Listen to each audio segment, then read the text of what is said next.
In terms of any kind of threats to safety, unruly behavior, was any of that type of personal safety issues reported to you, and or did you witness any of that yourself? Councillor Mckenney? I didn't personally witness any acts of violence. I was, I was told about them. I had, actually, it was a friend. It was reported in the media. She's 70 or was 70 at the time, and she was at the corner of Somerset and Bronson, and this was on a weekend.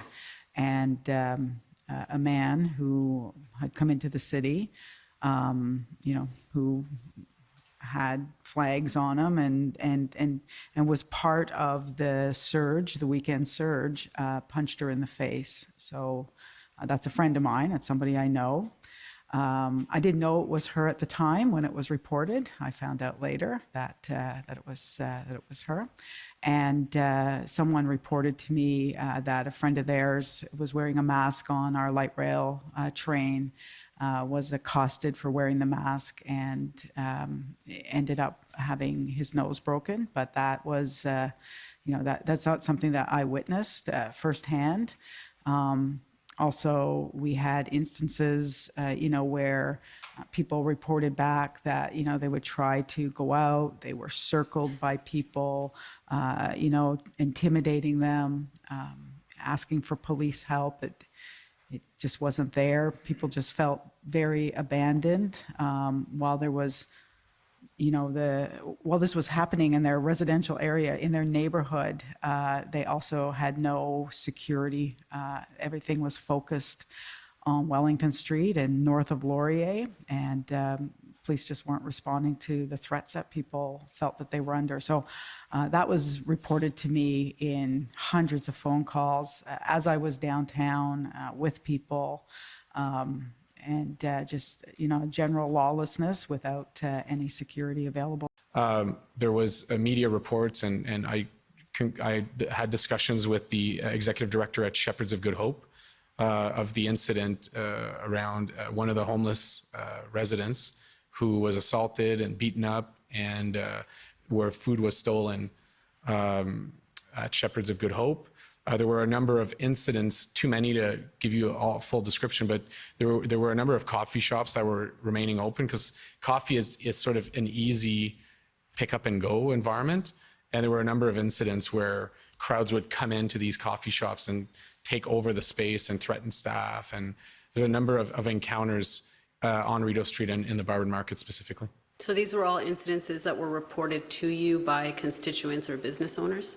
Business owners, the staff, and we would take that information, ensure that it was appropriately reported to the authorities, and we'd ask for clarification. At some point through the process, we had a liaison officer who we hope, we were conveying that, and we hope that was following up on these incidents, but they kept happening. They kept happening.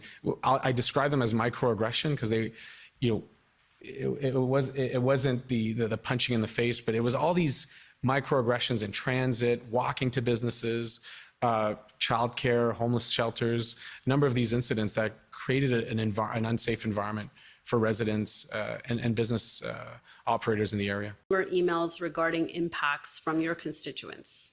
Very similar, daily.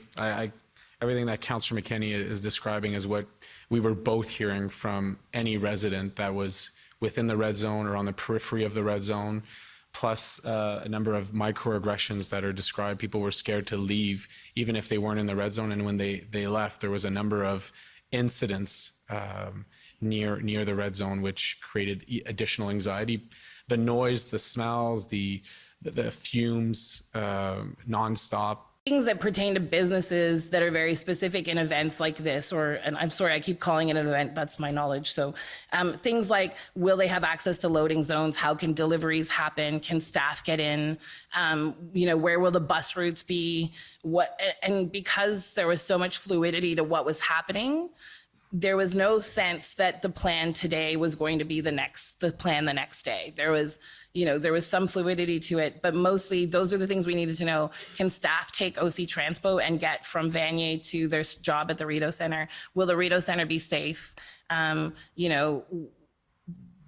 Those are the things that pertain to businesses. Like, can they have deliveries picked up, and can they still do click and collect, and can UberEats and skip the dishes get through? And to give context to it, though we're 5 kilometers away in Vanier from the downtown core, UberEats was not servicing. They were not servicing. So unlike what could be said to have happened to businesses during COVID, businesses were completely crippled, and that has to be understood by this commission, because there were no deliveries, there was no loading zone, there was no UberEats, there was no clients in the stores.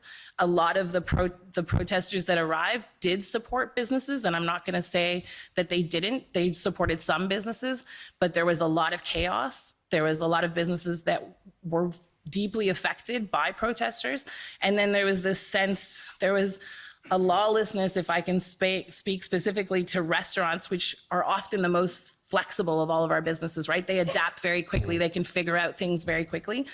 But restaurants often had catering tables organized by protesters right outside their doors, offering free hot dogs, free chocolates, free, to everyone. Meanwhile, the business that was trying to stay open and survive was not getting any business.